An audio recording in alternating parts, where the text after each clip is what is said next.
আমরা তো সেই হানজালার উত্তরসূরি, আমরা জীবন দিতে আমরা বড্ড পছন্দ করি, কিন্তু আমরা মাথা নত করতে পছন্দ করি না। আমরা সেই বীরের জাতি, কথা বলেন ঠিক কিনা? আমাদের ভাই ছিলেন হযরতে খালিদ বিন ওয়ালিদ রাদিয়াল্লাহু তাআলা আনহু।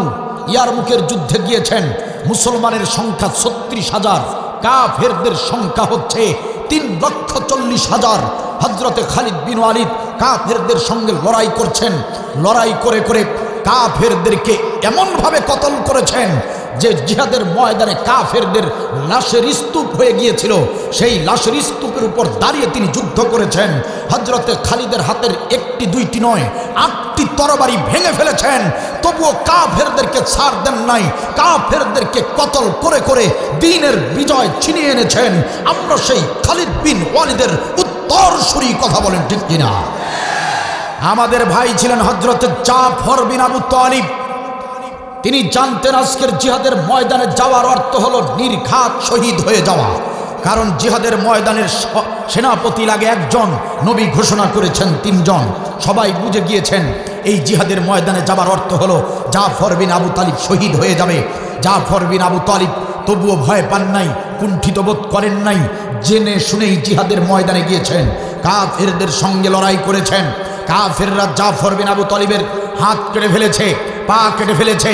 হযরতে জাফর বিন আবু তালিবের হাতে কালিমার পতাকা ছিল, কালিমার পতাকা জমিনে পড়ে গিয়েছে। জাফর বিন আবু তালিব দেখতে পেলেন কালিমার পতাকার উপরে কাফেররা কালিমার পতাকাকে পায়ে পিষ্ট করে চলবে, এটা তিনি বরদাস্ত করলেন না। হাত কেটে ফেলা হয়েছে, পা কেটে ফেলা হয়েছে, কালিমার পতাকা কিভাবে উড্ডীন করবেন? শেষ পর্যন্ত জাফর বিন আবু তালিব মৃত্যুর পূর্ব মুহূর্তে কালিমার পতাকা দাঁত দিয়ে কামড়ে ধরে উড্ডীন করে রেখেছিলেন, যাতে করে কাফেরদের সামনে কালিমার পতাকার এতটুকু অপমান না হয়। আমরা সেই জাফরের উত্তরসূরি, কথা বলেন ঠিক কিনা?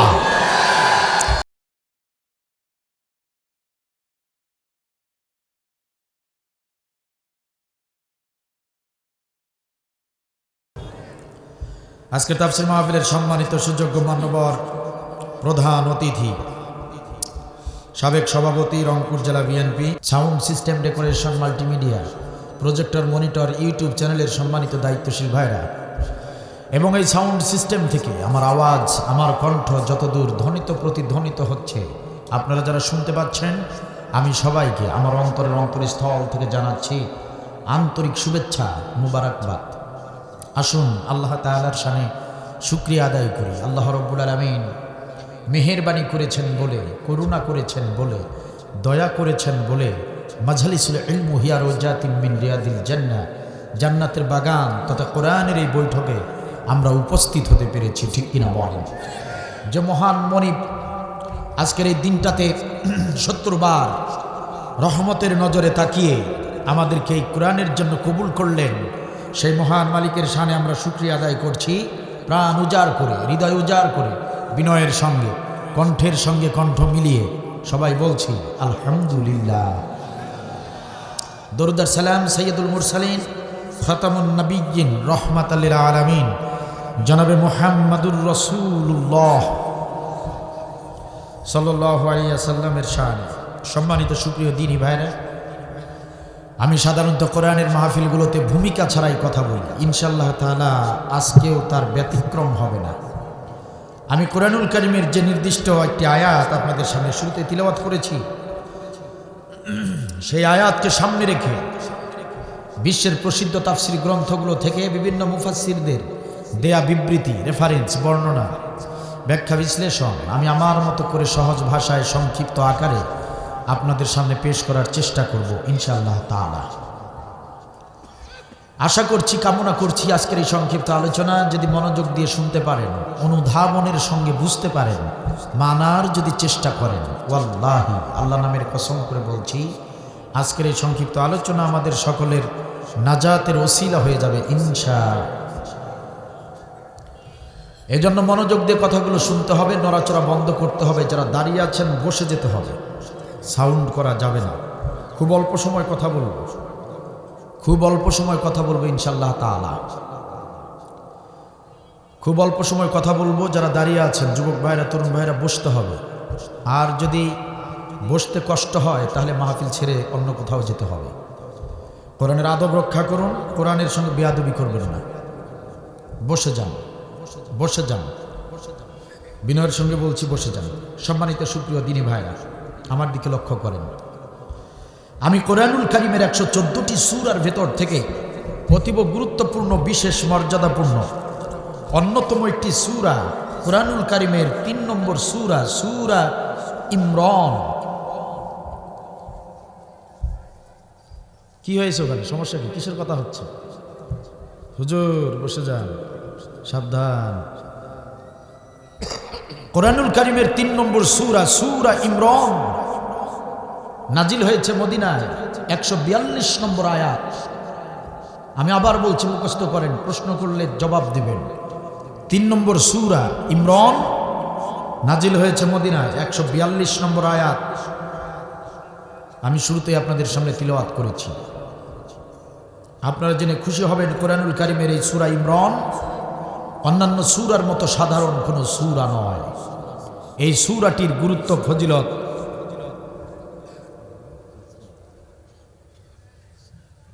এই সূরাটির গুরুত্ব আর ফজিলত অন্যান্য সূরার থেকে অনেক বেশি। চিল্লাবেন আল্লাহু আকবার।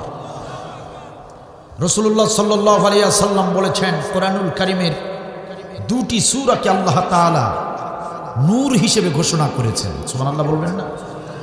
কয়টি সূরা? কয়টি সূরা? 2টি সূরাকে আল্লাহ তাআলা নূর হিসেবে ঘোষণা করেছেন। একটি হচ্ছে সূরা বাকারা, আরেকটি হচ্ছে সূরা ইমরান। এই 2টি সূরাকে আল্লাহ তাআলা নূর হিসেবে মর্যাদা দিয়েছেন। একটু জবান খুলে বলেন তো দেখি, তাহলে সূরা ইমরানের মর্যাদা, ফজিলত কম না বেশি? সেই সূরাটির একটি মাত্র আয়াত আমি আপনাদের সামনে তিলাওয়াত করেছি। কয় নম্বর আয়াত? 142। আপনারা কি সবাই কি আমার কথাগুলো শুনতেছেন, বুঝতেছেন? পিছনের ভাইরা কি সমস্যা? দাঁড়িয়ে আছেন কেন? এই যে তরুণ ভাইরা, বসে যান, বসে যান, বসে যান।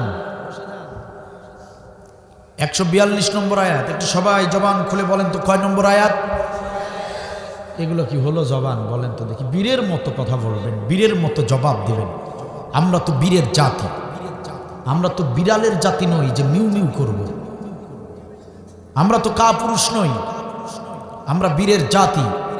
আমরা কথা বললে গর্জন দিয়ে বলবো, আর যদি কখনো জীবন চলে যায় সেটা শাহাদাতের জীবন গ্রহণ করব। কথা বলেন ঠিক কি? সুতরাং বীরের মতো গর্জন দিবেন প্রিয় পীরগাছা উপজেলার মুসলমানেরা। কারণ আমাদের ভাই ছিলেন হযরতে হানজালা রাদিয়াল্লাহু তাআলা আনহু। কাফেরদের কাছে কখনো মাথা নত করেন নাই। বিয়ে করেছেন, নতুন বিবিকে ঘরে তুলেছেন, রাতের বেলা বাসর করেছেন, ফজরের ওয়াক্তে পবিত্রতা অর্জন করে সালাত আদায় করেছেন, ফজরের সালাত শেষে নতুন স্ত্রীর সঙ্গে আবারও মিলামেশা করেছেন। গোসল ফরজ হয়ে গিয়েছে, বাহিরে কে যেন বলে গিয়েছে চিৎকার করে, বিশ্বনবীকে উহুদের ময়দানে কতল করে ফেলা হয়েছে। হযরতে হানজালা এই কথা শুনে স্ত্রীকে ডাক দিয়ে বলেছেন, প্রাণের বিবি, তরবারিটা হাতে তুলে দাও, আমার নবীকে উহুদের ময়দানে কাফেররা হত্যা করবে, আর আমি হানজালা বিবির সাথে বাসর করব। এটা হতে পারে না। যদি বেঁচে থাকি তাহলে দেখা হবে, আর যদি শহীদ হয়ে যাই তাহলে অপেক্ষা করবে, দেখা হবে জান্নাতের দরজায়। কথা বলেন ঠিক কিনা?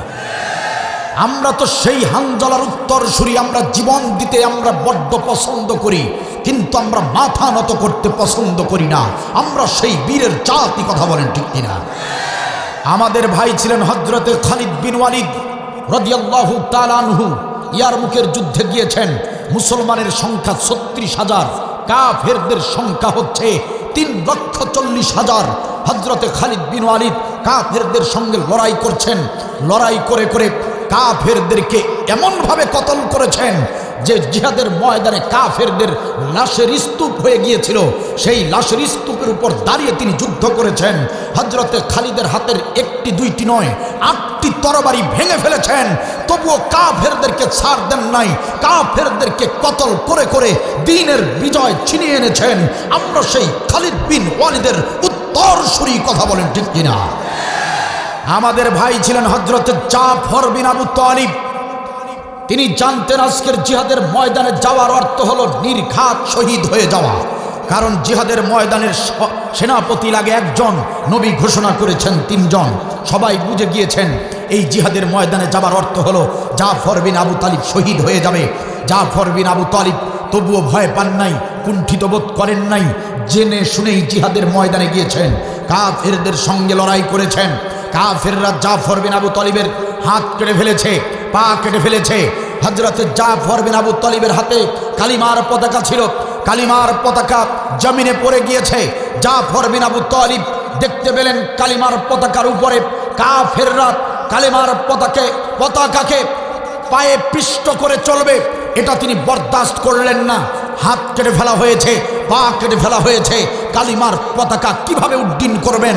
শেষ পর্যন্ত জাফর বিন আবু তালিব মৃত্যুর পূর্ব মুহূর্তে কালিমার পতাকা দাঁত দিয়ে কামড়ে ধরে উড্ডীন করে রেখেছিলেন, যাতে করে কাফেরদের সামনে কালিমার পতাকার এতটুকু অপমান না হয়। আমরা সেই জাফরের উত্তরসূরি, কথা বলেন ঠিক কিনা? প্রিয় পীরগাছা উপজেলার মুসলমানেরা, সুতরাং বীরের মতো সিদ্ধান্ত নিন। যদি বাঁচতেই হয় বীরের মতো বাঁচব, আর যদি মরতেই হয় আল্লাহর পথে মরব। মাঝামাঝি মুনাফিকির চরিত্র আমরা গ্রহণ করব না, কথা বলেন ঠিক কিনা? আসুন আলোচনার শুরুতে সিদ্ধান্ত নেই, আমরা বীরের মতো নিজেদের বৈশিষ্ট্য ধারণ করব। আমাদের বাংলাদেশের ছাত্র সমাজ তারা দেখিয়ে দিয়েছে বীর কারে বলে, তারা দেখিয়ে দিয়েছে হিম্মত কারে বলে। আমাদের ছাত্র সমাজ দেখিয়ে দিয়েছে রক্ত কিভাবে দিতে হয়, আমাদের ছাত্র সমাজ দেখিয়ে দিয়েছে জীবন কিভাবে দিতে হয়। সুতরাং তাদের থেকে শিক্ষা নিয়ে আসুন সামনের দিকে গিয়ে চলি। এই বাংলার জমিনটাকে একটি ইনসাফ ভিত্তিক রাষ্ট্রে পরিণত করি। তাতে যদি আবারও যদি বন্দুকের নলের সামনে আবু সাইদের মতো বুক পেতে দিতে হয়, আমি আব্দুল বারী রাজি আছি। আবার যদি রক্তে রঞ্জিত করতে হয়, আমি আব্দুল বারী রাজি আছি। আবার যদি শহীদের তামান্না পেশ করে শাহাদাতের নজরানা যদি পেশ করতে হয়, আব্দুল বারী রাজি আছে। আর কারা কারা রাজি আছো? দুহাত তুলে আল্লাহকে দেখাও।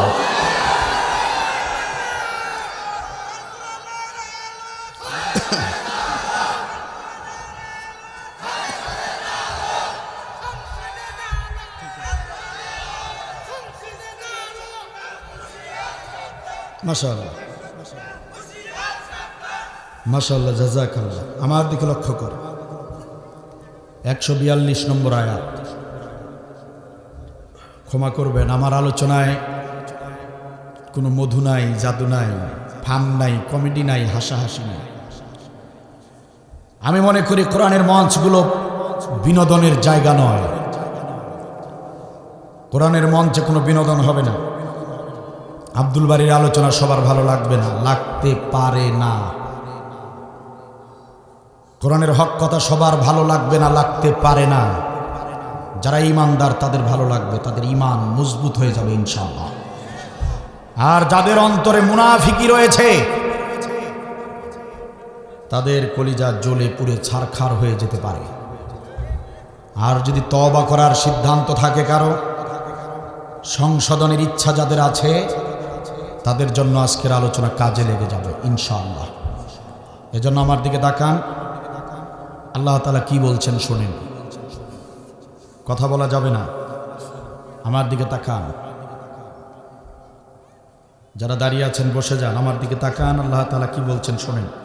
সূরা ইমরান 142 নম্বর আয়াত। আল্লাহ তাআলা বলছেন, আম হাসিবতুম আন তাদখুলুল জান্নাহ,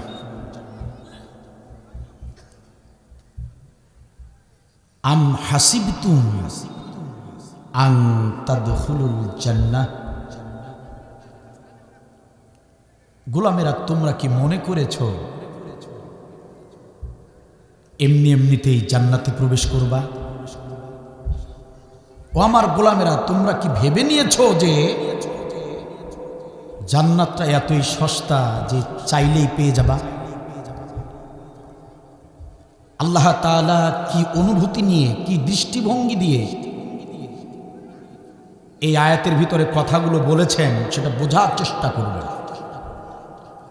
আম হাসিবতুম আন তাদখুলুল জান্নাহ, কি মনে করছো এমনি এমনিতেই জান্নাতে যাবা? তোমরা কি মনে করেছো জান্নাতটা মামার বাড়ির আবদার চাইলেই পেয়ে যাবা? ও গোলামেরা, তোমরা কি ভেবে নিয়েছো জান্নাতটা শ্বশুর বাড়ির মধুর হাড়ি গেলেই সেবা যত্ন শুরু হয়ে যাবে? তোমরা কি মনে করেছো জান্নাতটা মুড়ির মোয়া হাতে নিয়েই খাওয়া শুরু করে দিবা? ওয়ালাম্মা ইয়ালামিল্লাহুল্লাযীনা জাহাদু মিনকুম ওয়া ইয়ালামাস সাবিরিন। অথচ আমি আল্লাহ রব্বুল আলামিন এখনো জেনে নেইনি যে তোমরা কারা কারা জিহাদের আমল করেছো আর কারা কারা সবরের আমল করেছো। এই দুটি আমল না জেনেই তোমাদেরকে জান্নাতে দিব, এটা ভেবেছো? ভালো করে বোঝার চেষ্টা করেন প্রিয় মুসলমানেরা। আল্লাহ রাব্বুল আলামিনের স্পষ্ট কথা, তোমরা মনে করেছো যে এমনি এমনিতেই জান্নাতে যাবে, কিন্তু না, এমনি এমনিতে জান্নাতে প্রবেশ করাবো না। ওয়ালাম্মা ইয়ালামিল্লাহ, আল্লাহ অবশ্যই জেনে নেবেন, আমি আল্লাহ অবশ্যই দেখে নেব, আমি আল্লাহ অবশ্যই জেনে নেব আল্লাযীনা জাহাদু মিনকুম, তোমরা জিহাদের আমল করেছো কিনা, তোমরা জিহাদের আমল করেছো কিনা আমি আল্লাহ এটা অবশ্যই দেখব, এটা অবশ্যই জানবো, তারপরে জান্নাত দিব। ওয়া ইয়ালামাস সাবিরিন, আরেকটা আমল দেখব তোমরা সবর করেছিলে কিনা, ধৈর্যের আমল করেছিলে কিনা। এই দুটি আমল না দেখে না জেনে কাউকে জান্নাতে দেব না। যাদের আমল নামার ভিতরে এই দুটি আমল থাকবে তারাই জান্নাতে প্রবেশের অনুমতি পাবে। চিৎকার দিয়ে বলেন আল্লাহু আকবার। সম্মানিত ভাইয়ের আমার, আরো সহজভাবে বোঝার চেষ্টা করেন। কাল হাসরের ময়দানে আল্লাহ রাব্বুল আলামিন আপনার আমার আমল নামা এভাবে তিনি নেবেন। আল্লাহ রাব্বুল আলামিন আমল নামা এভাবে চেক করবেন। সলিমুদ্দিনের আমল নামা, কলিমুদ্দিনের আমল নামা, আব্দুল বারির আমল নামা আল্লাহ রাব্বুল আলামিন খুঁজবেন। খুঁজে দেখবেন দুটি আমল আছে কিনা। নামাজ, রোজা, হজ, যাকাত, দান, সাদাকা, পিতা মাতার সেবা, আত্মীয়তার হক, প্রতিবেশীর হক, মসজিদ মাদ্রাসার খেদমত, সমস্ত ভালো ভালো আমলগুলোর ভিতরে এই দুটি আমল আছে কিনা আল্লাহ তাআলা খুঁজে দেখবেন। হাজার হাজার আমল থাকতে পারে আপনার আমল নামার ভিতরে, আমল নামার ভিতরে শত শত আমল থাকতে পারে। আল্লাহ তাআলা দুটি আমল তিনি চেক দিবেন, দুটি আমল তিনি খুঁজে দেখতে চাইবেন। জিহাদের আমল আছে কিনা, ও বান্দা তোমার আমল নামার ভিতরে ধৈর্যের আমল আছে কিনা। শত শত আমলের ভিতরে, হাজার হাজার আমলের ভিতরে যার যার আমল নামার ভিতরে জিহাদের আমল আর ধৈর্যের আমল খুঁজে পাওয়া যাবে, আল্লাহ রাব্বুল আলামিন বলেন তাদেরকে আমি জান্নাতে প্রবেশ করাবো। শত শত হাজার হাজার আমল থাকতে পারে কিন্তু জিহাদের আমল নাই, ধৈর্যের আমল নাই। এই দুটি আমল যার আমল নামার ভিতরে থাকবে না, পশ্চিমকালেও সে কখনো জান্নাতে প্রবেশ করতে পারবে না। বুঝে থাকলে জবাব দেন, কথা আমার নাকি আল্লাহ? কয়টি আমল? দুইটি আমল। এক নম্বর হচ্ছে জিহাদ। জিহাদের আমল থাকতেই হবে, থাকলে জান্নাত, না থাকলে বুঝেন নাই মনে হয়, কষ্ট হচ্ছে মনে হয়, শীত বেশি ধরছে মনে হয়। একটা হচ্ছে জিহাদের আমল, আরেকটা হচ্ছে সবর, ধৈর্যের আমল। নির্দেশ কার? নির্দেশ কার? সম্মানিত পীরগাছা উপজেলার মুসলমানেরা, আপনারা প্রশ্ন করতে পারেন, হুজুর কোরআনুল কারীমের ভিতরে অসংখ্য আমলের কথা এসেছে, অসংখ্য আমলের নির্দেশ এসেছে, আপনি হাজার হাজার আয়াতের ভিতরে এমন একটা আয়াত পড়েছেন যে আয়াতের ভিতরে জিহাদের নির্দেশ, আপনি কেন জিহাদ সম্পর্কে আলোচনা করতে চাচ্ছেন? কারণটা কি? জিহাদের আমল সম্পর্কে আপনি কেন আলোচনা করছেন? কারণটা কি? কি এমন আছে জিহাদের ভিতরে? এমন প্রশ্ন যদি আপনারা করেন, প্রিয় ভাইয়েরা কান খুলে শুনে নেন, জিহাদের আমল আমি কেন এই আলোচনা শুরু করলাম? প্রিয় ভাইয়েরা আমার, আমি কোরআনুল কারীম যতটুকু গবেষণা করেছি, এই কোরআনুল কারীম যতটুকু রিসার্চ করেছি, প্রিয় ভাইয়েরা আমি দেখতে পেয়েছি এই কুরআনুল কারীমের ভিতরে যত আমল সম্পর্কে নির্দেশ এসেছে, যত ফরজ হুকুমগুলো এসেছে, সব ফরজের বড় ফরজ হিসেবে, সব আমলের বড় আমল হিসেবে যে আমলটাকে আল্লাহ রাব্বুল আলামিন সবচেয়ে বেশি গুরুত্ব দিয়েছেন, সেই আমলের নাম হলো জিহাদ। আমি জিহাদের আলোচনার জন্য শুরু করেছি। প্রিয় ভাইয়েরা আমার, এই কুরআনুল কারীমের ভিতরে নামাজের নির্দেশ 82 বার, এই কুরআনুল কারীমের ভিতরে রোজার নির্দেশ 14 বার, কুরআনুল কারীমের ভিতরে হজ্জের নির্দেশ মাত্র 1 বার, যাকাতের নির্দেশ হচ্ছে প্রায় 34 বার। আমি আবার বলছি প্রিয় ভাইরা, মুখস্থ করে যান। নামাজের নির্দেশ 82 বার, রোজার নির্দেশ 14 বার, হজ্জের নির্দেশ 1 বার, যাকাতের নির্দেশ 34 বার। সেই কোরআনের ভিতরেই জিহাদ করতে হবে। ও গোলামেরা, জিহাদ করো, জিহাদ করো, জিহাদের আমল করো। এই নির্দেশ এসেছে 917 বার। 900। প্রিয় নামাজি ভাইয়েরা আমার, হাজি ভাইয়েরা আমার, কথাগুলো ভালো করে মনোযোগ দিয়ে শুনুন। ওই যে মুয়াজ্জিন যখন মসজিদে আজান দেয়, হাইয়া আলাস সালাহ, এসো এসো নামাজের দিকে এসো, আজানটা শোনার সঙ্গে সঙ্গে নামাজি ভাইরা হাতে যতই কাজ থাকুক না কেন, আপনি যতই ব্যস্ত থাকুন না কেন, সমস্ত কাজগুলো ফেলে দিয়ে আপনি দৌড়ে ছুটে যান মসজিদে। ওযুটা করে জামাতের সঙ্গে নামাজ আদায় করেন। এক ওয়াক্ত নামাজ আপনি কাজা করেন না, করতে চান না, নামাজের প্রতি আপনি এত গুরুত্ব দিয়েছেন, আলহামদুলিল্লাহ। 82 বারের নির্দেশ, সেই নামাজকে আপনি গুরুত্ব দিয়েছেন। এটা মুমিনের একটি প্রধান বৈশিষ্ট্য। আলহামদুলিল্লাহ, ঠিক আছে। বছরে একটা মাস, মাহে রমজানে রোজা রাখাকে আল্লাহ রাব্বুল আলামিন ফরজ করেছেন। এই মাহে রমজানের রোজা রাখতে গিয়া একটা মাস সারা দিন করে না খেয়ে থাকতে হয়। সারাটা দিন শুধু না খেয়ে থাকলেই হয় না, অশ্লীলতা থেকে নিজেকে বিরত রাখতে হয়, মিথ্যা কথা, মিথ্যা কাজ থেকে নিজেকে বিরত রাখতে হয়। এমনকি হালাল স্ত্রীর সঙ্গেও দিনের বেলা মেলামেশা বন্ধ রাখতে হয়। এত কষ্ট করে আপনি যে রোজাটাকে রাখেন, মাত্র 14 বারের ফরজ, আলহামদুলিল্লাহ, ওটাও একটা অন্যতম প্রধান ইবাদত। এটা আপনি আদায় করেছেন, গুরুত্ব দিয়েছেন, ভালো কথা, ঠিক আছে। সম্মানিত ভাইয়েরা আমার, একবারের নির্দেশ হজ আদায় করতে হয়। 7 লক্ষ টাকা খরচ করে মক্কায় গেলেন, মদিনায় গেলেন, হালাল উপার্জিত টাকা খরচ করে আপনি হজ ব্রত পালন করলেন। ভালো কথা, এটাও ইসলামের অন্যতম একটি ইবাদত, এটাও ইসলামের একটি খুঁটি, সেটাও আপনি পালন করলেন, গুরুত্ব দিলেন, আলহামদুলিল্লাহ, ভালো খবর। সম্মানিত ভাইরা আমার, 34 বারের নির্দেশ জাকাত, সহায় সম্পত্তির হিসাব করে করে প্রতিটা বছর আপনি জাকাতের টাকা বিতরণ করেন, আলহামদুলিল্লাহ। এটাও একটা ফরজ আমল, প্রধান আমলে একটি অন্যতম একটি আমল, এটাও আপনি গুরুত্ব দিয়েছেন, আলহামদুলিল্লাহ, ভালো কথা। এবার আপনারা নিজেরাই নিজেদেরকে জিজ্ঞাসা করবেন, ও আমার প্রিয় উপজেলার, পীরগাছা উপজেলার প্রিয় ভাইরা, এবার আপনারা আপনাদের নিজেদের বিবেককে একটাবার জিজ্ঞাসা করেন। আপনি আপনার বিবেককে জিজ্ঞাসা করেন, 82 বারের নামাজকে গুরুত্ব দিলেন, 14 বারের রোজাকে গুরুত্ব দিলেন, 1 বারের নির্দেশ হজকে গুরুত্ব দিলেন, 34 বারের নির্দেশ জাকাতকে গুরুত্ব দিলেন।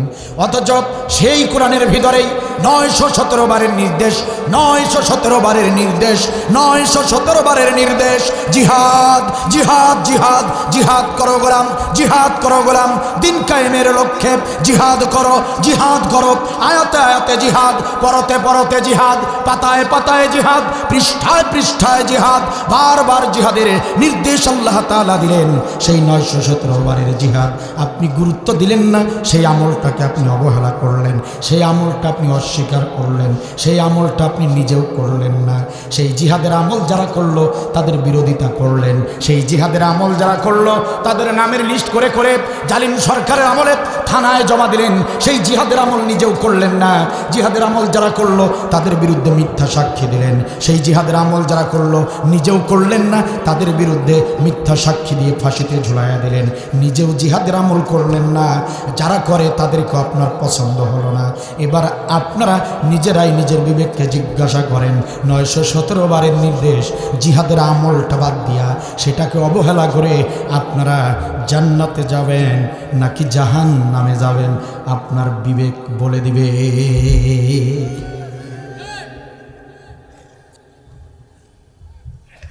বোঝা যায়? কথা বোঝা যায়?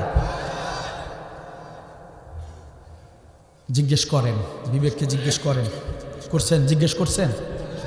বিবেক কি বলছে? বিনা হিসেবে জান্নাতে যাবেন। কি বলছে?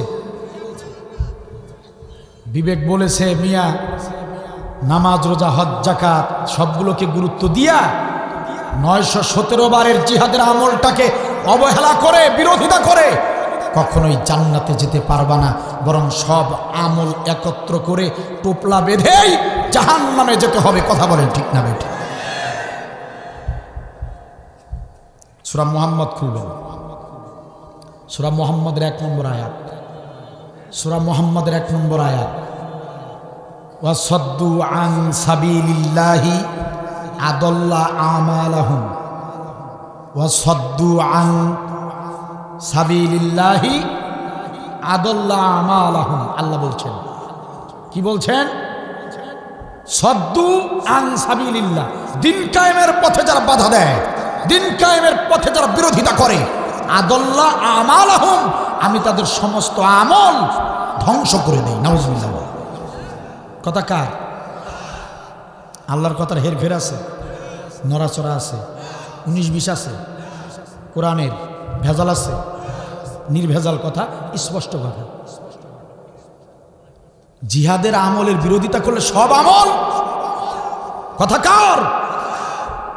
তার মানে বোঝা গেল সব আমল কবুল হবে তখন, জিহাদের আমল থাকবে যখন।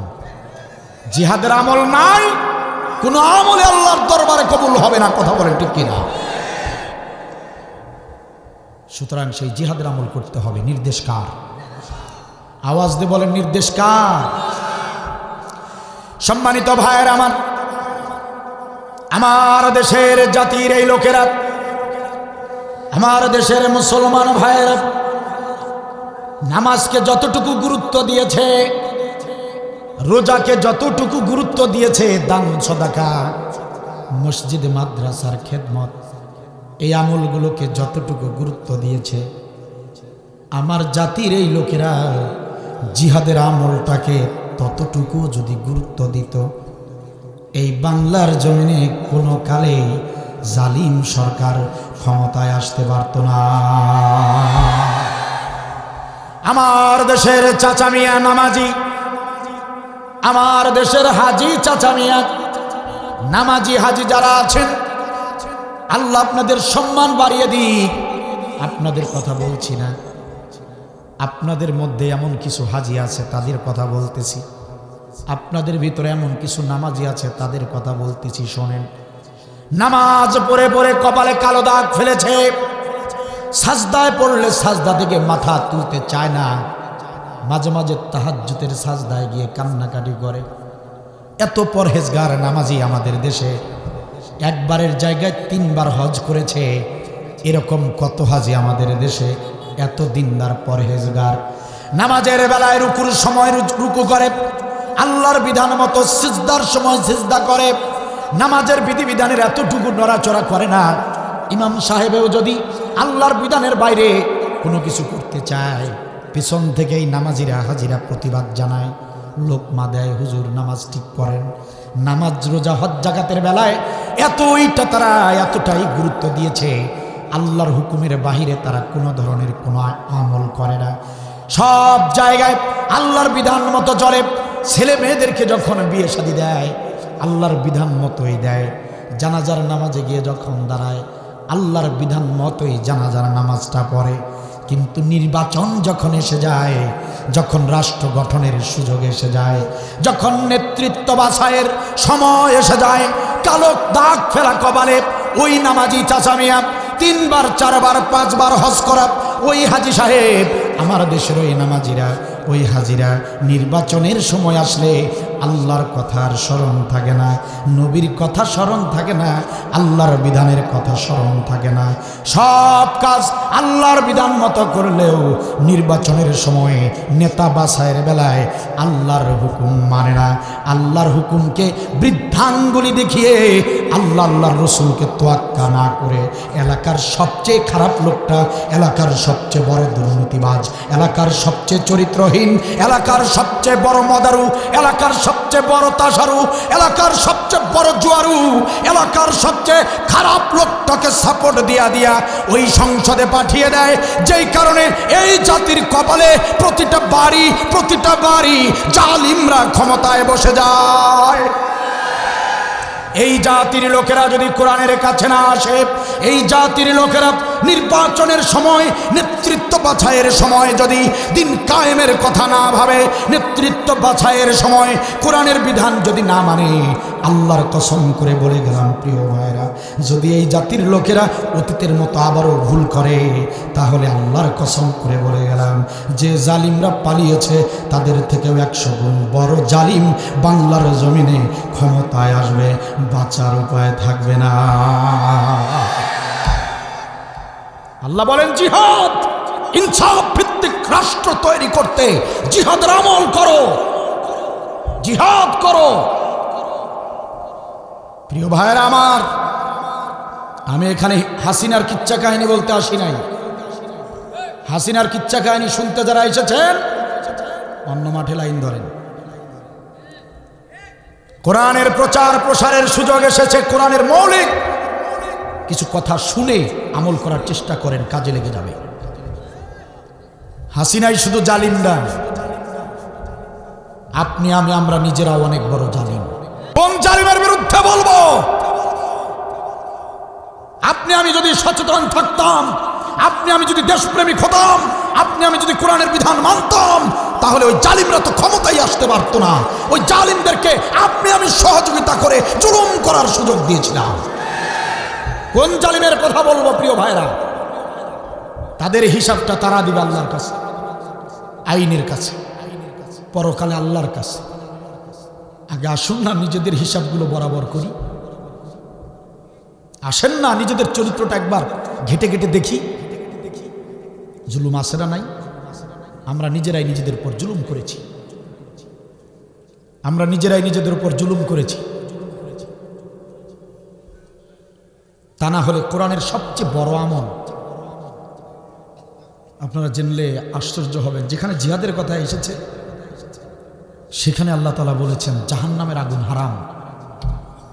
বোঝেন নাই? যেখানে জিহাদের কথা আল্লাহ বলেছেন সেখানেই বলেছেন জাহান্নামের আগুন তোমাদের জন্য হারাম করে দেব। সুবহানাল্লাহ বলবেন না? যেখানে জিহাদের কথা এসেছে আল্লাহ বলছেন তোমাদের গুনাহ সব মাফ করে দেব। যেখানে জিহাদের কথা এসেছে সেখানে জান্নাতের বর্ণনা এসেছে, জান্নাতের সুসংবাদ এসেছে। যেখানে জিহাদের কথা এসেছে আল্লাহ বলেছেন এই আমল যারা করে তারা আমার প্রিয় গোলাম। সুবহানাল্লাহ বলবেন না? ইয়া আইয়ুহাল্লাযিনা আমানু হাল আদুল্লুকুম আলা তিজারা, আল্লাহ বললেন আমি তোমাদেরকে এমন একটা আমলের কথা বলবো না যে আমলটা করলে তুজিকুম মিন আযাবিন আলিম, জাহান্নামের আগুন তোমাদের জন্য হারাম হয়ে যাবে। এমন একটা আমলের কথা বলবো না? তুমিনুনা বিল্লাহি ওয়া রাসূলিহি, আল্লাহর রাসূলের প্রতি ঈমান আনো। তুজাহিদুনা ফি সাবিলিল্লাহ, দিন কায়েমের জন্য জিহাদ করো। জাহান্নামের আগুন তোমাদের জন্য হারাম করে দেব। কথা আমার নাকি আল্লাহর?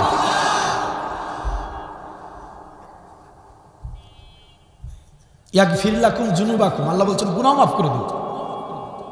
আবার বলছেন যে জান্নাতে তোমরা থাকবা জিহাদের আমল করলে সেই জান্নাতের তলদেশে সদা সর্বদা ঝর্ণা দ্বারা প্রবাহিত হবে। সুবহানাল্লাহ বলবেন না?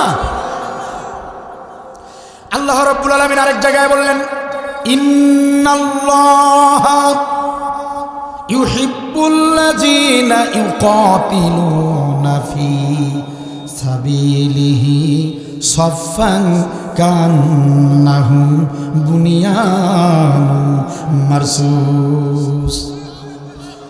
ইন্নাল্লাহা, নিশ্চয় আমি আল্লাহ, ইউহিব্বুল্লাযীনা, কোটি কোটি হাজার কোটি গোলামদের ভিতরে ওই গোলামদেরকে আমি আল্লাহ মহব্বত করি। ওই গোলামদেরকে আমি আল্লাহ ভালোবাসি। ইউকাতিলুনা ফি সাবিলিহি, দিন কায়েমের পথে যারা জিহাদ করে, যারা লড়াই করে, যারা সংগ্রাম করে, আমি আল্লাহ হাজার কোটি মানুষের ভিতরে ওই মানুষদেরকে, ওই গোলামদেরকে সবচেয়ে বেশি ভালোবাসি। কথা কি বোঝা যায়? আল্লাহ বলতেছেন জিহাদের আমল যারা করে ওই গোলামরা হচ্ছে আমার প্রিয় গোলাম, মহব্বতের গোলাম। তাহলে এই জিহাদের আমল যারা করে, জেল খাটে, ফাঁসিতে ঝুলে, আপনারা কোন পাগল, ওগুলো পাগল। পাগল কেন? যে এত কিছু হয় তাও সারে না রে, এত নির্যাতন হয় তাও সারে না রে, জেল খেটে আসলো 3 মাস, আবার দেখো মিছিলে গেছে, এগুলো পাগল হয়েছে নাকি? পাগল না, পাগল না। এটা যদি বুঝতেন যারা ঘরে বসেছিলেন 16 বছর, তারা ঘরে বসে থাকতেন না। আমার আল্লাহ বলে, গোলাম রে, হাসিনা সরকার তোমাকে রাজাকার বলতে পারে, হাসিনা সরকার তোমাকে মানবতা বিরোধী বলতে পারে, এই জিহাদের আমল করার কারণে, জিহাদের কথা বলার কারণে হাসিনা সরকার তোমাদেরকে মানবতা বিরোধী বানাতে পারে, তোমাদের নামে মিথ্যা মামলা দিতে পারে, তোমাদেরকে ধর্ষণকারী বানাতে পারে। ওই হাসিনা সরকার জিহাদের আমল করবার কারণে তোমাদের বিরুদ্ধে মিথ্যা সাক্ষী দিতে পারে, তোমাদের বিরুদ্ধে ফাঁসির রায় দিতে পারে। ও গোলাম জেনে রাখো, প্রিয় গোলাম আমার জেনে রাখো, সারা দুনিয়ার লোকেরা তোমাদের মুখে থুথু দিতে পারে, শাহবাগের মঞ্চে তোমাদের বিরুদ্ধে গালাগালি হতে পারে। আমি আল্লাহর ঘোষণা শুনে নাও গোলাম রে, আমি আল্লাহর বক্তব্যটা শুনে নাও, যারা এই জিহাদের আমল করে আমি আল্লাহ ওই গোলামকে সবচেয়ে বেশি ভালোবাসি। সুতরাং যারা আল্লাহর ভালোবাসা চেয়েছে তারা সারা পৃথিবীর মানুষদের ভালোবাসার বুকে লাথি মেরেছে, ঠিক কিনা বলেন? হাসিনা সরকারের ভালোবাসা দরকার নাই, আপনাদের ভালোবাসা আমার দরকার নাই, যদি আল্লাহ আমাকে ভালোবাসেন, ঠিক কিনা বলেন? আমাদের জন্মই হয়েছে আল্লাহকে খুশি করার জন্য। এজন্য জিহাদের সৈনিক যারা ছিলেন তারা কোনো জালিমের ভয়কে তোয়াক্কা করে নাই, জালিমের হুমকিকে তোয়াক্কা করে নাই, নির্যাতনকে তোয়াক্কা করে নাই, কারণ তারা জানে তারা কোরআনের সৈনিক। যারা জিহাদের সৈনিক তারা হলো কোরআনের সৈনিক, তারা নিজেরা কোরআন অধ্যয়ন করে দেখেছে। যারা জিহাদের আমল করে সারা দুনিয়ার মানুষ খারাপ ভাবলেও তারা আল্লাহর কাছে প্রিয় হয়ে যায়। এই জন্য তারা আল্লাহর কাছে প্রিয় হতে গিয়ে দেশের এক শ্রেণীর মানুষের কাছে তারা রাজাকার সেজেছে, তারা মানবতা বিরোধী সেজেছে, তারা এক মুহূর্তের জন্যও জিহাদের পর থেকে এক চুল পরিমাণ সরে দাঁড়ায় নাই। কথা কি বোঝা যায়? কথা কি বোঝা যায়? সম্মানিত ভাইয়ের আমার, একান্ত আপনজনের আমার, 2 ঘন্টা পরে যাকে ফাঁসিতে ঝুলানো হবে, পুলিশ প্রহরী এসে বলেছে হুজুর প্রস্তুতি গ্রহণ করেন, 2 ঘন্টা পরে আপনাকে ফাঁসিতে ঝুলানো হবে। হুজুর ডাক দিয়ে বললেন আরো 2 ঘন্টা, আরো 2 ঘন্টা অনেক সময়, তাহলে তুমি অপেক্ষা করো, আমি একটু ঘুমিয়ে নেই। সুবহানাল্লাহ বলেন। সাধারণ কথা মনে হচ্ছে? এটা কোনো সাধারণ কথা নয় রে মুসলমান, সাধারণ কোনো কথা হতে পারে না। আমি বলছি, আপনারা শুনছেন, এই মুহূর্তে সাধারণ লাগতে পারে। অনুরোধ করে বলে যাই প্রিয় ভাইরা, নির্জনে যখন, নিরালায় যখন থাকবেন, চোখটা বন্ধ করে একাকী ভেবে দেখবেন, যার 2 ঘন্টা পরে ফাঁসি, সে কিনা 2 ঘন্টা সময় পেয়ে ঘুমিয়ে যেতে চায়, সেই মানুষটা কি মানুষ নাকি? সে কি সাধারণ মানুষ হতে পারে নাকি? 2 ঘন্টা পরে যাকে ফাঁসিতে ঝুলানো হবে তার ঘুম আসবে কেমনে? আরে 2 ঘন্টার কথা বাদ দেন, 4 মাস আগে, 3 মাস আগে, 2 মাস আগে, 1 মাস আগে যে ফাঁসির আসামি জানতে পারে তার ফাঁসির দিন ঠিক হয়ে গেছে, তার ফাঁসির তারিখ ঠিক হয়ে গেছে। আপনাদের হাতে অ্যান্ড্রয়েড ফোন আছে, ঘরে ঘরে অ্যান্ড্রয়েড ফোন আছে, ফোনের ভিতরে সার্চ দিবেন, বিশ্বের দেশে দেশে খুনি আসামি, ফাঁসির আসামিদেরকে ফাঁসিতে যখন ঝুলানো হয় তাদের বর্ণনা কি, এটা লিখে যদি সার্চ দেন আপনাদের সামনে অনেক ঘটনা এসে যাবে। পৃথিবীর সমস্ত ফাঁসির আসামিরা, খুনি আসামিরা, অপরাধীরা যখনই জানতে পারে তাদের ফাঁসির ডেট হয়ে গিয়েছে, যেদিন শুনতে পারে সেই দিন থেকে ওই ব্যক্তি আর ঘুমাতে পারে না, ওই ব্যক্তি আর স্বাভাবিক থাকে না, ওই ব্যক্তি পাগল হয়ে যায়, ওই ব্যক্তি সারাদিন চিল্লাচিল্লি করে, সারাদিন কান্নাকাটি করে। পুলিশ প্রহরী খাবার এনে দেয়, খাবার খায় না, থালা প্লেট এভাবে ঢিল মারে, ছুঁড়ে মারে, খাবার খায় না, খারাপ ব্যবহার করে। বাড়ির লোকেরা যখন দেখতে আসে বাড়ির লোকদের সাথে খারাপ ব্যবহার করে। ডাক দিয়ে বলে, বাড়ির লোকেরা, টাকা পয়সা খরচ যদি করতে তাহলে আমার ফাঁসি হতো না, তোমাদের মুখ আমি দেখতে চাই না। এরকম করে বাকবিতণ্ডা করে, বাড়ির লোকদের সাথেও খারাপ ব্যবহার করে। যতটা দিন ফাঁসি না হয় এতদিন পর্যন্ত ওই লোকটা স্বাভাবিক থাকতে পারে না, নিজের মাথা নিজেই জেলখানার ওয়ালে ঠুকতে থাকে, এভাবে পাগলামি করতে থাকে। আর যখন ফাঁসির কাষ্ঠে ঝুলানোর জন্য নিয়ে যাওয়ার জন্য হয়, নিয়ে যেতে হয়, ফাঁসির কাষ্ঠে যখন নিয়ে যাওয়া হয় যেতে চায় না, যেতে চায় না। পুলিশ প্রহরীরা টেনে হিসড়ে ফাঁসির মঞ্চে দাঁড় করিয়ে ফাঁসিতে ঝুলানো হয়। কি আজীব ঘটনা বাংলাদেশে! জিহাদের সৈনিক 2 ঘন্টা সময় পেয়ে ঘুমিয়ে গেলেন। ঘুম থেকে জাগ্রত হলেন, সালাত আদায় করে নিলেন। ডাক দিয়ে বললেন, চলো রে প্রহরী, চলো ফাঁসির মঞ্চের দিকে চলো। ফাঁসির মঞ্চে যাবেন, কি পোশাক পরে যাবেন? ছেলের সাথে পরামর্শ করলেন, ছেলে আমার, ফাঁসির মঞ্চে দাঁড়াবো, লুঙ্গি পরে যাব নাকি পাঞ্জাবি পাজামা পরে যাব, কি পরে যাব? আরে মিয়া, কেন বোঝেন না? ওই হুজুর কোথায় যেতে চায়? বিয়ে করতে যাবে নাকি বর নাকি? এটা তো বর এই কথাটা বলতে পারে। একবার দুলাভাইকে বলে বিয়ের দিন বর, একবার দুলাভাইকে ডাক দিয়ে বলে, দুলাভাই এটা পরে যাব না শিরোয়ানি পরে যাব। আবার সবচেয়ে বেস্ট ফ্রেন্ড যে বন্ধু, তাকে একবার জিজ্ঞেস করে। বর পক্ষ, বর যখন বিয়ে করতে যায় তখন একবার দুলাভাইকে জিজ্ঞেস করে, একবার বন্ধুকে জিজ্ঞেস করে, বন্ধু দেখতো এটা মানাচ্ছে নাকি ওটা পরবো, কোনটা পরলে ভালো লাগবে, বিয়ে যে করতে যাব কোনটা পরে যাব। এটা বিয়ে বাড়িতে বর যখন যায় এই প্রশ্নটা করে। জিহাদের সৈনিক ছেলেকে রাখতে বলে, ছেলে আমার, ফাঁসির মঞ্চে দাঁড়াবো, লুঙ্গি পরে যাব নাকি পাঞ্জাবি পাজামা পরে যাব? উনি ফাঁসির মঞ্চে নন, কথা শুনে মনে হয় উনি বিয়ে করতে বর হয়ে যাচ্ছে, ঠিক কিনা বলেন? প্রিয় ভাইরা, ছেলে বললেন, প্রাণের আব্বা যান, আব্বা যান সারাটা জীবন জিহাদের আমল করেছেন, সারাটা জীবন শাহাদাতের তামান্না নিয়ে এই জিহাদের আন্দোলন করেছেন। আজকে তো আপনার সফলতার দিন, আজকে আপনি শহীদ হতে চলছেন, আল্লাহর সঙ্গে আপনার দিদার হতে চলছে, আজকে আপনি সফল হতে যাচ্ছেন, আজকে আপনার সবচেয়ে আনন্দের দিন। এই আনন্দের দিনে আল্লাহর সঙ্গে দিদার হবে, এই দিদারের মুহূর্তে আপনি লুঙ্গি পরবেন কেন? সাজুগুজু করে পাঞ্জাবি পাজামা পরে আপনি মঞ্চে উঠে যান। সাজুগুজু করলেন, সুঘ্রাণ মাখলেন, সুঘ্রাণ মেখে একদম একেবারে টাটকা একটা বর, সুবহানাল্লাহ বলবেন না? বর, বর, ডাইরেক্ট বর। সুঘ্রাণ ছড়িয়ে পড়েছে জেলখানার অলিতে গলিতে, সুঘ্রাণ পরে পাঞ্জাবি পাজামা পরে চলছেন। যারা নিতে আসছেন, যারা নিতে আসছেন ভাবছেন টেনে হিসড়ে নেওয়া লাগে নাকি? উনি সামনে যায়, যারা নিতে আসছেন তারা তার সঙ্গে হেঁটে পারছে না, তারা পিছনে পড়ে গেছে, সুবহানাল্লাহ বলবেন না? মঞ্চের কাছে যেতেই জল্লাদ, জল্লাদ চেনেন তো, দেখছেন কখনো জল্লাদ? ইউটিউবে সার্চ দিন পাবেন। জল্লাদ ডাক দিয়ে বলতেছে, হুজুর, হুজুর একটু মাথাটা নিচু করেন, এই কালো জম টুপি আপনার মাথায় পরিয়ে দেব। ফাঁসির আসামিদের কিছু নিয়ম কানুন আছে হুজুর, এই কালো জম টুপিটা মাথায় পরাতে হয়, পিছন পাশে 2 হাত বেঁধে ফেলতে হয়, তারপরে পা বেঁধে তারপরে ফাঁসিতে ঝুলানো হয়, কিছু নিয়ম কানুন আছে, তো হুজুর একটু মাথাটা নিচু করেন। এই জিহাদের সৈনিক ডাক দিয়ে বলে, জল্লাদ রে, ও জল্লাদ, মাথা নিচু করার অভ্যাস যদি থাকতো আজকে ফাঁসির মঞ্চে আমাকে ঝুলতে হতো না রে জল্লাদ।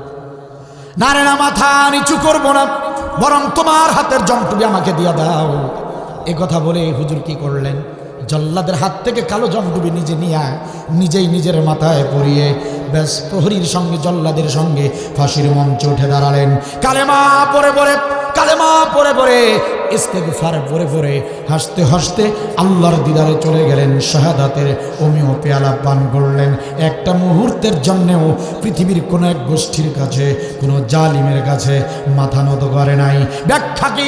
আসলে কারণটা কি? কেন তারা এভাবে নির্ভয়ে, এভাবে দুর্বল না হয়ে কেন ফাঁসির মঞ্চে কিভাবে দাঁড়ালেন? কারণটা কি? কারণ হলো ব্যাখ্যাটা এই আয়াতের ভিতরে। আমার আল্লাহ বারবার বলেছে, গোলাম রে, ও গোলাম হতাশ হবি কেন? ও গোলাম রে, দুর্বল কেন হবি? ওরা তোকে ফাঁসি দিতে চায় আর আমি আল্লাহ তোকে অমর বানাতে চাই। ওরা তোকে মেরে ফেলতে চায় আর আমি তোকে চিরদিনের জন্য বাঁচিয়ে রাখতে চাই। ওরা তোকে ফাঁসিতে ঝুলাতে চায়, কষ্ট দিতে চায়, আর আমি আল্লাহ তোকে জান্নাতে রিজিক দিয়ে দিয়ে রাখতে চাই। ওরা তোকে মেরে ফেলতে চায় আর আমি আল্লাহ তোর জন্য 72টা স্ত্রী রেডি রেখেছি। 72টা স্ত্রীর মাধ্যমে তোকে বিয়ে দিতে চাই। সুবহানাল্লাহ বলবেন না? আল্লাহ বলেন সারা দুনিয়ার মানুষ তোমাকে খারাপ বলেছে, গোলাম রে আমি বলতেছি তুমি আমার প্রিয়।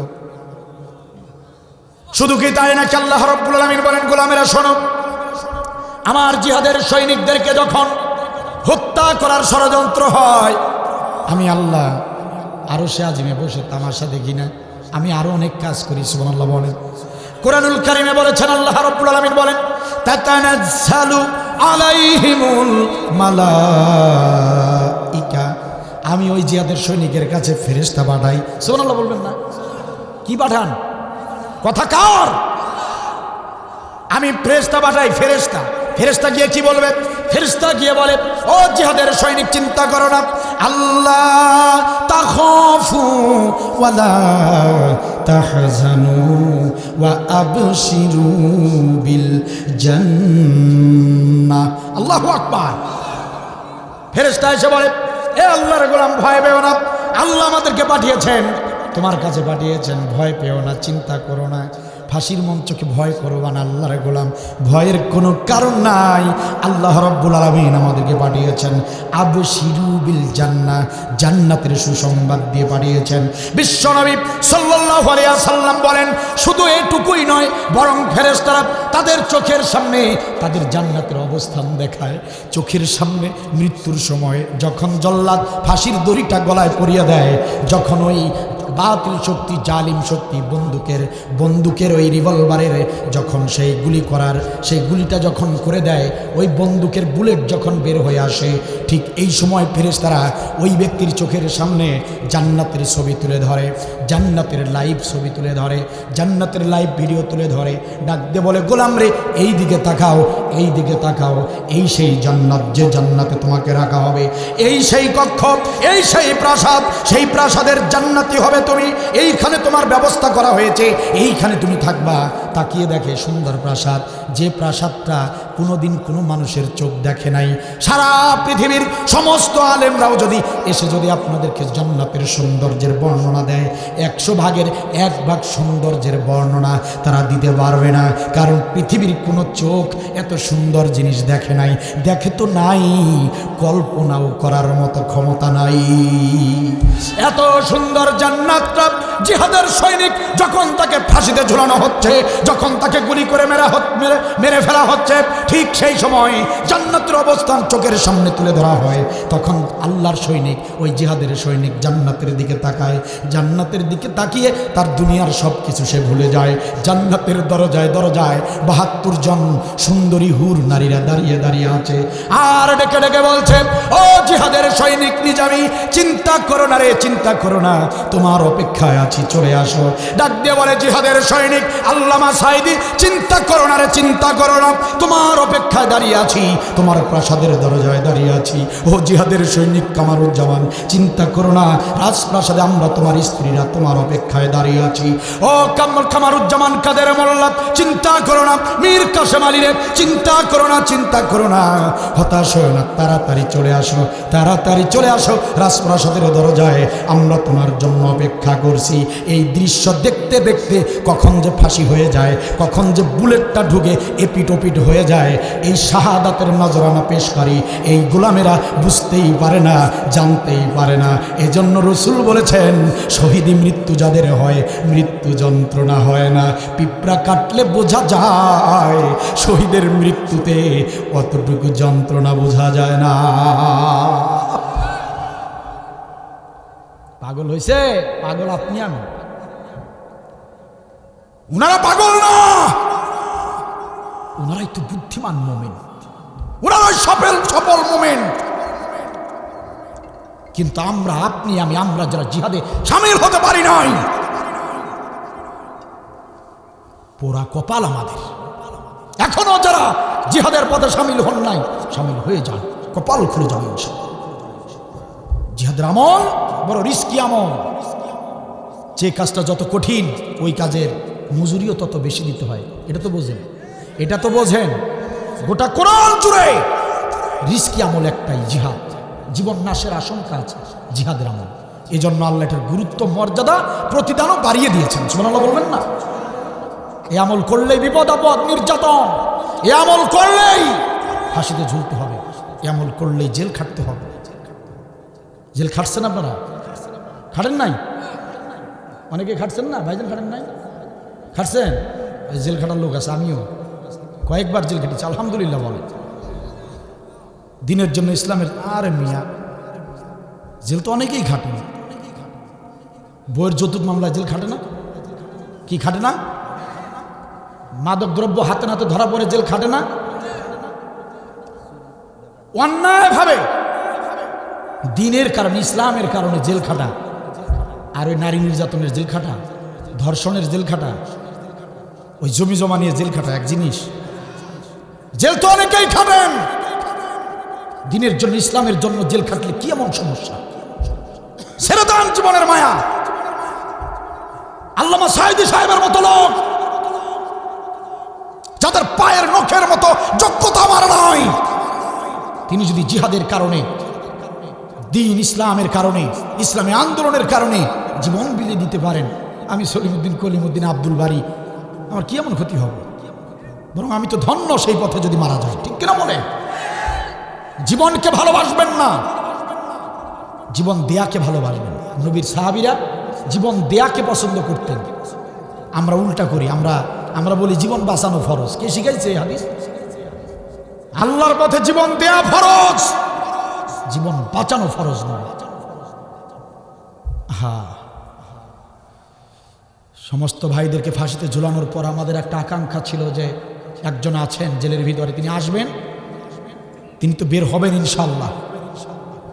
আল্লাহ যেহেতু নেন নাই, বেঁচে তো আছেন, জেলের ভিতরে থাকুক, একদিন না একদিন তিনি বের হবেন। তাকে সামনে রেখে আমরা ইসলামী আন্দোলনের মাধ্যমে এদেশে কালিমার পতাকা উড়াবো। কিন্তু সেই আশা আকাঙ্ক্ষা আমাদের পূর্ণ হলো না। আমাদের নয়নমণি কলিজার টুকরা আল্লামা সাঈদীকেও তারা পরিকল্পিতভাবে নাটকীয়তার মাধ্যমে, অসুস্থ হননি, অসুস্থতার সংবাদ ছড়িয়ে মেডিকেলে এনে ইনজেকশন পুশ করে তাকে হত্যা করেছে। ঠিক কিনা? ঠিক কিনা বলেন? অপরাধ কি ছিল আল্লামা সাঈদী রহমাতুল্লাহি আলাইহি? কি অপরাধ ছিল?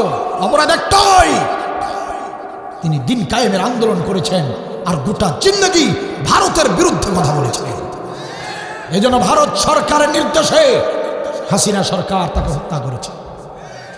ভারত সরকারের সরাসরি নির্দেশে তাকে হত্যা করা হয়েছে।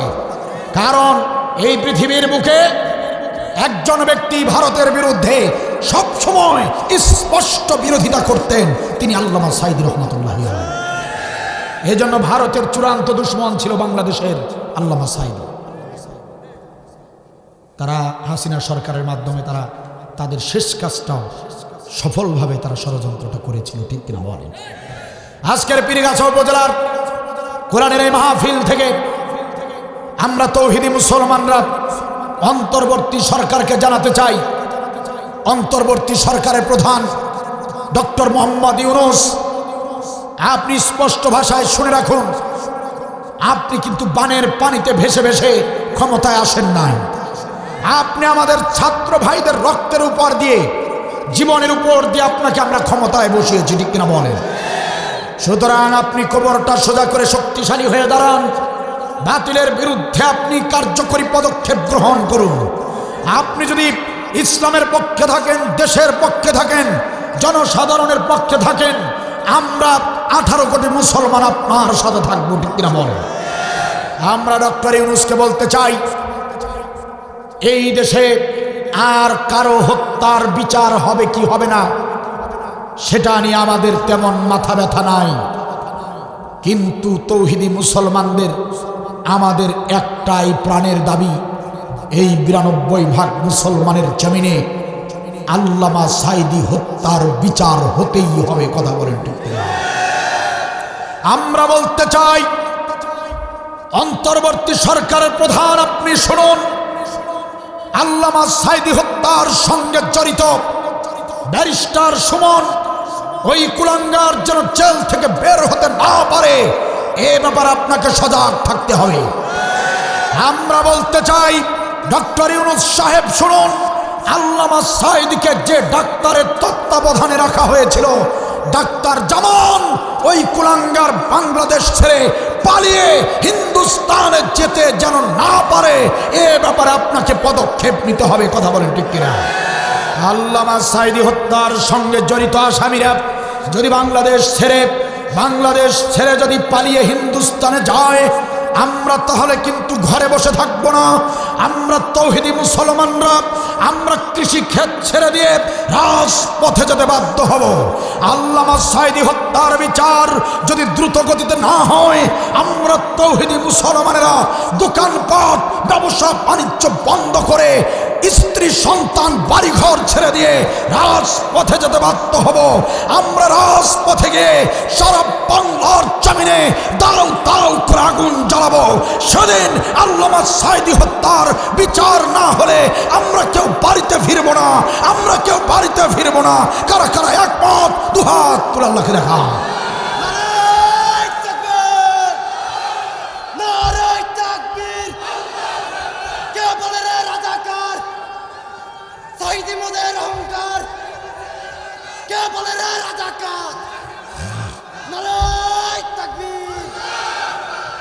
মাশাআল্লাহ, জাযাকাল্লাহু খায়র। রাজাকার তকমা লাগিয়ে মানবতা বিরোধী বলে বলে তাদের উপর নির্যাতন চলেছে, কিন্তু নতুন প্রজন্ম ছাত্র সমাজ তারা তো ছোট্ট একটা দাবি নিয়ে নেমেছিল, কোটা বিরোধী আন্দোলন। আমাগো পুতুলের মা বুঝতে পারে নাই, উনি মনে করেছিল যে রাজাকারদেরকে যেভাবে মানে রাজাকার নাম দিয়ে মৌলবীদেরকে আলেমদেরকে যেভাবে সাইজ করেছি, এই ছোট ছোট বাচ্চা পোলাপানদেরকে ওভাবে সাইজ করবে। তাই উনি পুতুলের মা উনি শখ করে হাউসের ঠেলায় বলেই ফেললেন, রাজাকারের বাচ্চা রাজাকার। এখন ঠেলা সামলাও, কথা বলেন না কেন? আল্লাহ বলেন, হাসিনা রাজাকারের লেবেল লাগিয়ে এই তকমা লাগিয়ে অনেক খেলা খেলছো, অনেক খেলা খেলছো। এবারের খেলাটা আমি নিজেই খেলবো। সুবহানাল্লাহ বলবেন না? আল্লাহ খেলা দেখায়া দিলেন, ঠিক কিনা ভাই? থাকিতে পারে নাই আলেমরা পালায় না, জালেম পালায়। আলেমরা তো পালায় না, জালেম পালায়। ঠিক কিনা বলেন? আমার দেশের জনগণ 5 আগস্টে হয়ে গেল জালিমের পতন। আমার দেশের জনগণ 5 আগস্টে হয়ে গেল জালিমের পতন। ওরা ছাত্র মেরে চেয়েছিল থাকতে ক্ষমতায়, ওরা আলেম মেরে চেয়েছিল থাকতে ক্ষমতায়। থাকিতে পারে নাই আলেমরা পালায় না, জালেম পালায়। আলেমরা তো পালায় না, জালেম পালায়। ঠিক কিনা? সময় ছিল 45 মিনিট, গণভবন না ছাড়িলে হইতো রে ফিনিশ।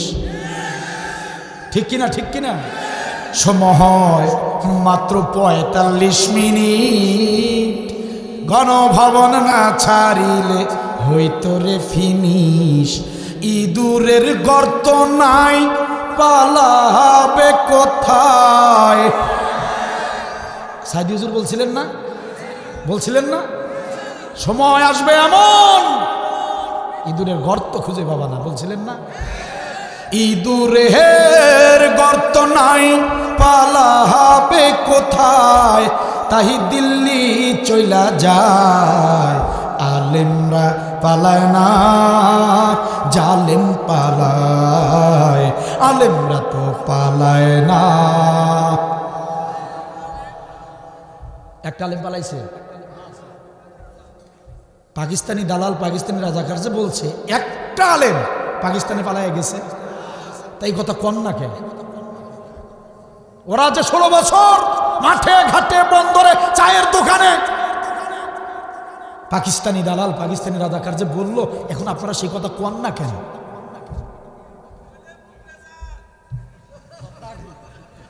মুখ বেজার। আলেমরা যদি পালাতো তাহলে এদেশে সর্বোচ্চ একজন আলেমের ফাঁসি হতো আর একজন আলেমের জেল হতো। কথা কি বুঝতেছেন? কারণ একটা ফাঁসি দেখেই আর একটা জেল দেখেই আমরা সবাই পালাইতাম, পাকিস্তানে গিয়ে থাকতাম। আর যাক, এই সরকার যতদিন থাকে আমরা পাকিস্তানে থাকতাম। কথা বলেন না কেন? কেউ পালিয়েছি আমরা? কেউ পালিয়েছে দেখছেন আপনারা? তাহলে বোঝা গেল বাংলাদেশের আলেমরা পাকিস্তানি দালাল রাজাকার, কিন্তু ওরা হিন্দুস্তানি দালাল, ওরা হিন্দুস্তানি রাজাকার। কথা বলেন না কেন? ভয় পান? কেউ কেউ ভয় পায়, ওই যে চট করে পুতুল চট করে আসতে চাইছে যে, ওই ভয় পান আপনারা? দূর মিয়া, কিসের ভয় পান? উনি চট করে আসবে না, উনি যা বলেন সেটা করেন না, আর যেটা করেন। কথা কি বুঝছেন? ভয় পান কেন? তবে উনি নাকি বর্ডারের আশেপাশে থাকে, বর্ডারের আশেপাশে উনি সুযোগ পেলে আসবে। কথা কি বুঝতেছেন? আমরা বলতে চাই, পুতুলের মা শোনেন, ও পুতুলের মা শোনেন, আপনি চট করে যে দেশে আসবেন না সেটা আমরা জানা হয়ে গেছে, আমরা জেনে গেছি। কারণ আপনার এই দেশে পা রাখা মানে গলায় দড়ি যাওয়া। এই জন্য আপনি যে আসবেন না সেটা আমরা ভালো করে জানি, কিন্তু আমরা একটা সিদ্ধান্ত নিয়েছি, সেটাও আপনি জেনে নেন। আমরা সময়ের অপেক্ষায় আছি, দেশটাকে একটু সাজিয়ে নেব, ইনসাফ ভিত্তিক একটা আইন বিচার তৈরি করব। এরপরে আপনাকে এই বাংলার জমিনে আমরা ঠিকই চট করে একদিন নিয়ে আসব। তারপরে আনার পরে আপনাকে গণহারে গণধোলাই দেব না, আমরা আইন বহির্ভূত কোনো কাজ করব না, আমরা আইনের আওতায় আপনাকে রাখবো। আপনি মিথ্যা সাক্ষী দিয়ে আলেমদেরকে প্রহসনের রায় দিয়ে মেরেছেন, আমরা সেটা আপনার প্রতি করব না। আপনার এরকম অবিচার আমরা আপনার প্রতি করব না, বরং আপনাকে সত্য সাক্ষ্যের মাধ্যমে প্রমাণের দলিলের ভিত্তিতে আপনাকে ফাঁসিতে ঝুলাবো ইনশাআল্লাহ। আপনার প্রতি আমরা সুবিচার করব, আপনার প্রতি আমরা সুবিচার করব, তাতে কতবার ফাঁসি দেওয়া লাগে দিব ইনশাআল্লাহ। আপনাকে জেলখানার বদ্ধ করে ফাঁসিতে ঝুলাবো না। আমরা নিয়ত করেছি ওই সংসদ ভবনের সামনে প্রকাশ্য দিবালোকে আপনাকে ফাঁসিতে ঝুলাবো। আপনাকে বাংলাদেশের দড়িতে নয়, আমরা পাকিস্তান থেকে দড়ি কিনে আনবো, ওই দড়িতে আপনাকে ফাঁসিতে ঝুলাবো। কারা কারা একমত? দুহাত তুলে আমাকে দেখা। ওরে বাবা, সবাই রাজি? সবাই রাজি? খারাপ লাগছে, মোনাজাত দিয়ে দিব ভাইজান, মোনাজাত দিয়ে দিব। সম্মানিত ভাইয়ের আমার, সুতরাং জিহাদের আমল যখনই করবেন বাতিল শক্তি আপনাকে চিনে ফেলবে। আপনি চিনেন আর নাই বা চিনেন, এখানে ইসলামী আন্দোলনের নেতা কর্মী যারা আছেন কান খুলে শুনে রাখেন, আপনি অনেককেই চেনেন না, আপনি অনেকেই চেনেন না, অনেককেই চেনেন না, আপনাকে অনেকেই চেনে। যদি আপনি ইসলামী আন্দোলনের কর্মী হয়ে থাকেন, সাবধানে থাকবেন, সাবধানে চলাফেরা করবেন। প্রিয় ভাইয়েরা আমার, একান্ত আপনজনেরা আমার, মুফাসসির বলেছেন হক বাতিলকে চিনতে দেরি করে, বাতিল হককে চিনতে একটু দেরি করে না। এই জন্য জিহাদের আমল যখনই করবেন, ইসলামী আন্দোলন যখনই করবেন, দিন কায়েমের আন্দোলন যখনই করবেন, বাতিল শক্তি জালিম শক্তি আপনাকে খুঁজে নেবে, আপনাকে বের করে আপনাকে নির্যাতন করবে। এজন্য আল্লাহ বলেন, গোলামেরা এই রিস্কি আমলটা যদি তোমরা করো, আমি আল্লাহ রাব্বুল আলামিন সবচেয়ে বড় পুরস্কার তোমাদের হাতে তুলে দেব। চিৎকার দিয়ে বলেন সুবহানাল্লাহ। প্রিয় ভাইরা আমার, আরো 2টা ঘন্টা আলোচনা করলে যতটুকু জিহাদ সম্পর্কে বুঝতেন, আমি মাত্র 10-12 মিনিটের মধ্যে সেই জিহাদের গুরুত্বটা আপনাদেরকে বোঝানোর চেষ্টা করব। এখন থেকে 10টা মিনিট 15টা মিনিট নড়াচড়া করবেন না, আমার দিকে তাকান। হতে পারে আজকের এই আলোচনা আব্দুল বারীর জীবনের শেষ আলোচনা, হতে পারে আপনাদের কারো জীবনের শেষ আলোচনা। আজকের এই আধার রাতটা মোচন করে কাল সকালবেলা নতুন যে সূর্যটা উঠবে, সেই নতুন সূর্যটা আপনারা আমরা দেখতে পারবো, এটার কোনো নিশ্চয়তা নাই, গ্যারান্টি নাই। জীবনের শেষ আলোচনা হিসেবে, জীবনের শেষ তাফসীর হিসেবে মনোযোগ দিয়ে শুনে যান। যদি মানতে পারেন, নিয়ত যদি করতে পারেন, প্যান্ডেলের নিচে যদি তওবা করতে পারেন, নতুন নিয়ত করে যদি জীবনটা এগিয়ে নিতে পারেন, ইনশাআল্লাহ নাজাতের ওসিলা হয়ে যাবে, ইনশাআল্লাহ কপাল খুলে যাবে। প্রিয় ভাইয়েরা আমার, একটা হাদিস মনোযোগ দিয়ে শোনেন। মিশকাত শরীফের ভিতরে 336 পৃষ্ঠায় পেয়ে যাবেন। মিশকাত শরীফ 336 পৃষ্ঠা, 8 লাইন পরে এই হাদিসটা পেয়ে যাবেন। হযরতে আয়েশ রাদিয়াল্লাহু থেকে বর্ণিত হাদিস। হযরত আয়েশ রাদিয়াল্লাহু তাআলা আনহু তিনি বলেন, একদিন সকালবেলা একজন ব্যক্তি নবীর দরবারে আসলেন। নবীর দরবারে এসে নবীকে ডাক দিয়ে বললেন, ইয়া রাসূলুল্লাহ, ইয়া হাবিবাল্লাহ, ওই যে মরুভূমি, ওই মরুভূমির ওপারে বিশাল দূরবর্তী একটা জায়গায় ছোট্ট একটা গ্রাম রয়েছে। ওই গ্রামে আপনার একজন সাহাবী রাতের বেলা গত রাতে ইন্তেকাল করেছে। ইয়া রাসূলুল্লাহ, ইয়া হাবিবাল্লাহ, ওই গ্রামের একজন সাহাবী গত রাতে ইন্তেকাল করেছে। নবী তার সাহাবীর ইন্তেকালের খবর শুনে আবু বকরকে ডাকলেন, ও হযরত আবু বকর, ওসমান আলী কোথায় রে তোমরা? চলো চলো, আমার একজন সাহাবী গত রাতে মারা গিয়েছে, তার জানাজার ইমামতি আমি নবী করব। চলো, দেরি করো না, দেরি করো না, অনেক দূরের পথ, মরুভূমি পাড়ি দিয়ে তার বাড়িতে যেতে হবে। আপনারা আমার নবী আবু বকরকে সাথে নিলেন, হযরত ওসমান আলীকে সাথে নিলেন, মৃত সাহাবীর বাড়ির দিকে রওনা করলেন। মরু প্রান্তরে হেঁটে হেঁটে মৃত ব্যক্তির বাড়ির কাছে যখন চলে গেলেন, মৃত ব্যক্তির বাড়ির কাছে যখন চলে গেলেন, ওই গ্রামের ওই এলাকার একজন মুসলমানের সঙ্গে নবীর দেখা হয়ে গেল। ওই গ্রামের একজন সাহাবীর সঙ্গে নবীর সাক্ষাৎ হয়ে গেল। ওই গ্রামের সাহাবী ডাকতে বলে, ইয়া রাসূলুল্লাহ, ইয়া হাবিবাল্লাহ, আমাদের গ্রামে আপনি হঠাৎ করে কেন এসেছেন? কি উদ্দেশ্যে এসেছেন? আগে কেন খবর দেন নাই? এভাবে হঠাৎ করে কেন আগমন করলেন? কারণটা কি? নবী ডাক দিয়ে বলে, সাহাবী আমার, তুমি বুঝি জানো না, তুমি বুঝি খবর পাও নাই? গত রাতে তোমাদের গ্রামে একজন লোক মারা গিয়েছে, আমার একজন সাহাবী মারা গিয়েছে, তুমি বুঝি জানো না? আমি ওই সাহাবীর জানাজার ইমামতি করতে এসেছি। আপনার আমার নবী ছিলেন বড় দয়ালু মানুষ। আপনার আমার নবী, তিনি মনে করতেন তিনি নবী হয়ে যদি কোনো মুসলমানের জানাজা পড়ান, নবীর সম্মানের দিকে তাকিয়ে, ইজ্জতের দিকে তাকিয়ে আল্লাহ যদি ওই মুসলমানটাকে মাফ করে দেয়, এই জন্য নবী চাইতেন সমস্ত সাহাবীদের জানাজা নবী সাল্লাল্লাহু আলাইহি ওয়াসাল্লাম নিজে ইমামতি করতে চাইতেন। সুবহানাল্লাহ বলে।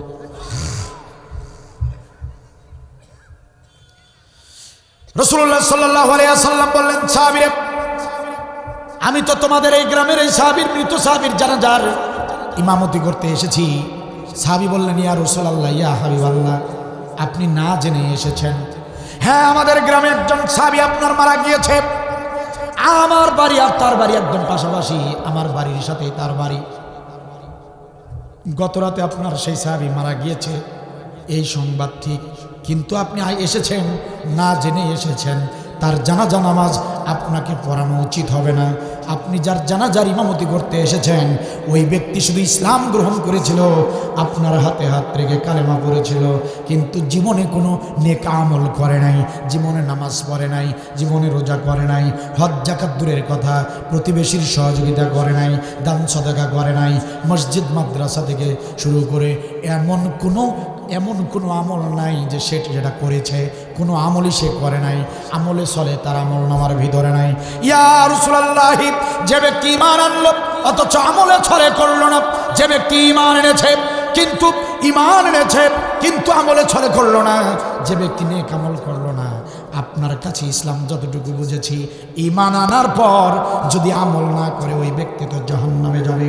ইয়া রাসূলুল্লাহ, আপনি যার জানাজায় এসেছেন, জীবনে ভালো আমল করে নাই, জীবনে কোনো সৎ কাজ করে নাই, আপনি তার জানাজার ইমামতি কেন করবেন? না না না, আমি আপনার সাহাবী হিসেবে অনুরোধ করছি, আপনি তার জানাজার ইমামতি করবেন না। ইমামতি যদি করতেই হয় আবু বকরকে দিয়ে করান, আলীকে দিয়ে করান, উসমানকে দিয়ে করান। আপনি জান্নাতি নবী হয়ে জাহান্নামী ব্যক্তির জানাজা পড়াবেন না। কথা কি বোঝা যায়?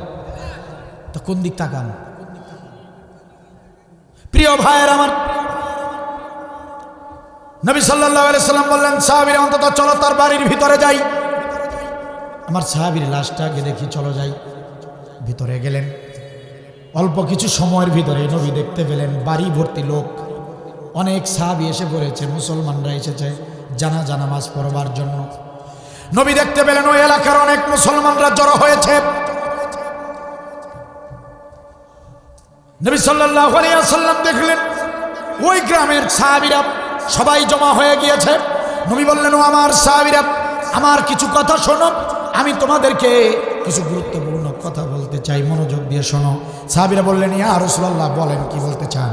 নবী বললেন, ও আমার সাহাবীরা, এই যে লাশ হয়ে শুয়ে আছে, এই যে আমার সামনে লাশ হয়ে খাটিয়ার উপরে শুয়ে আছে, গোসল করানো হয়েছে, এখন শুধু জানাজা নামাজটা বাকি। ও আমার সাহাবীরা, আমি এর জানাজার ইমামতি করতে এসেছি।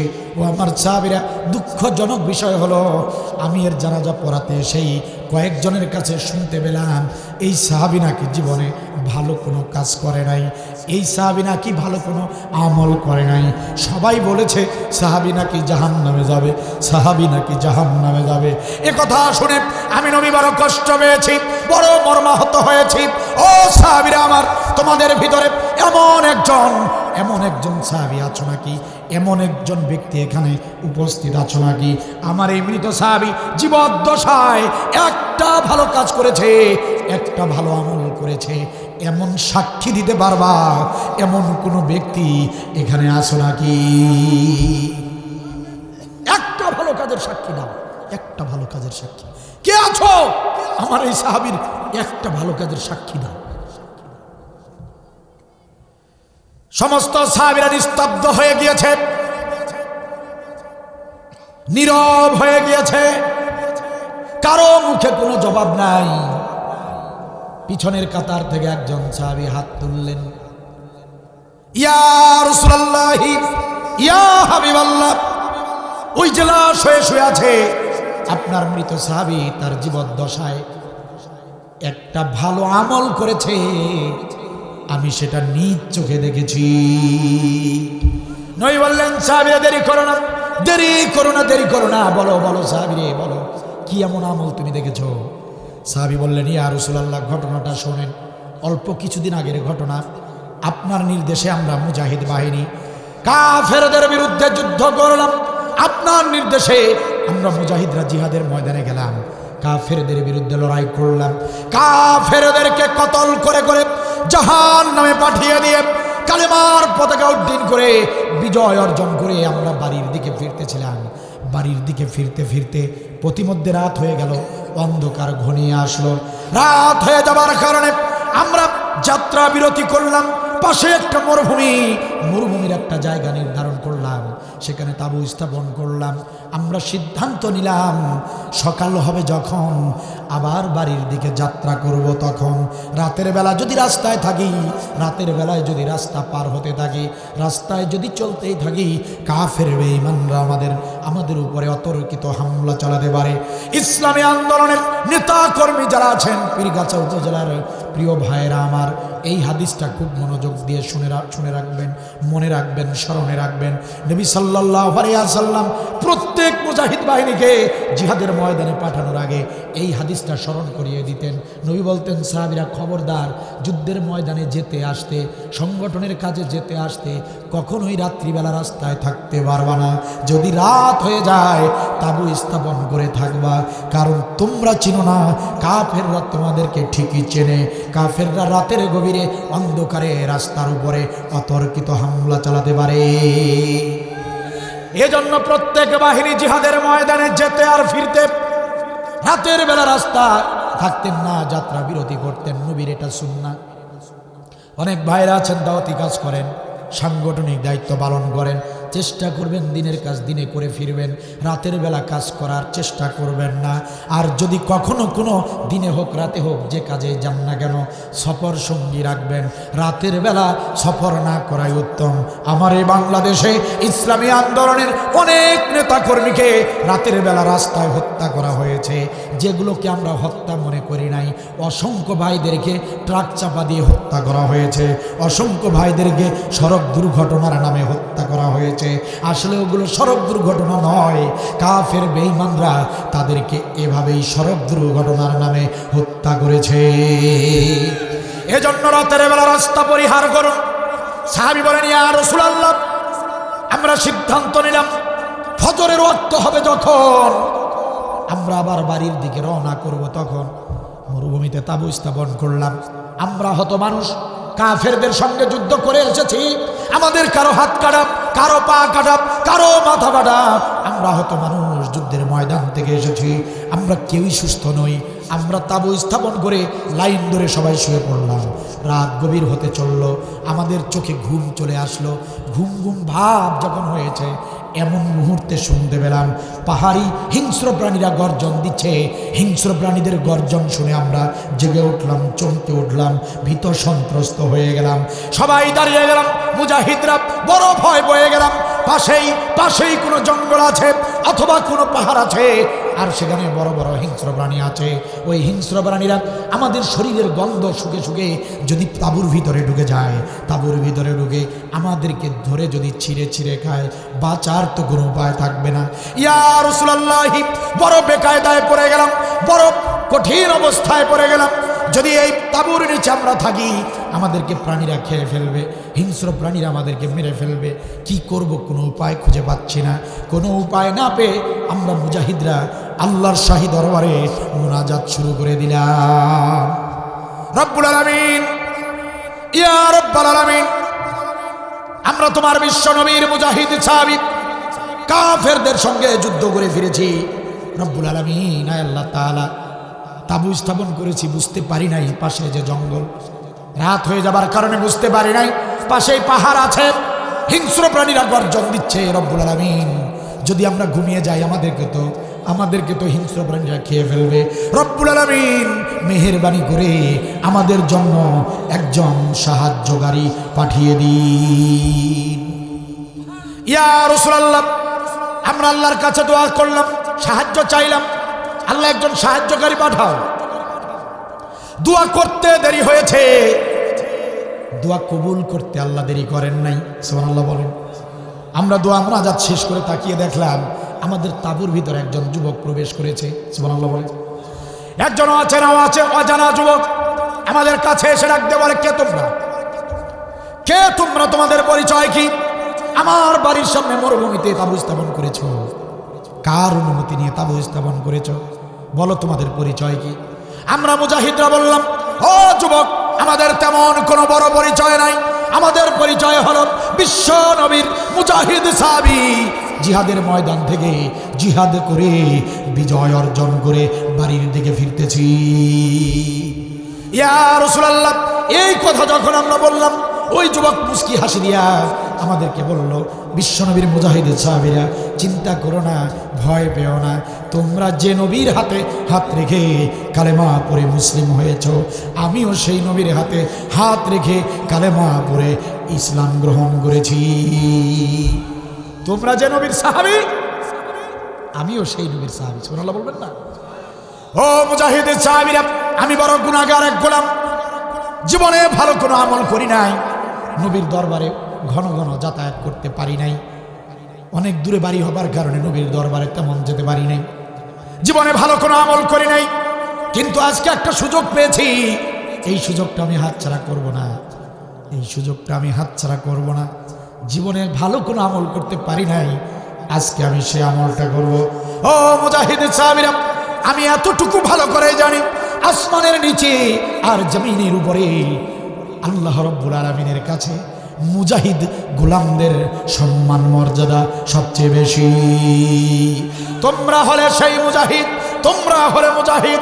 আজকে সারাটা রাত তোমরা নাক ডেকে ঘুমাবে, আমি অধম গুনাহগার সারাটা রাত তোমাদেরকে পাহারা দেব।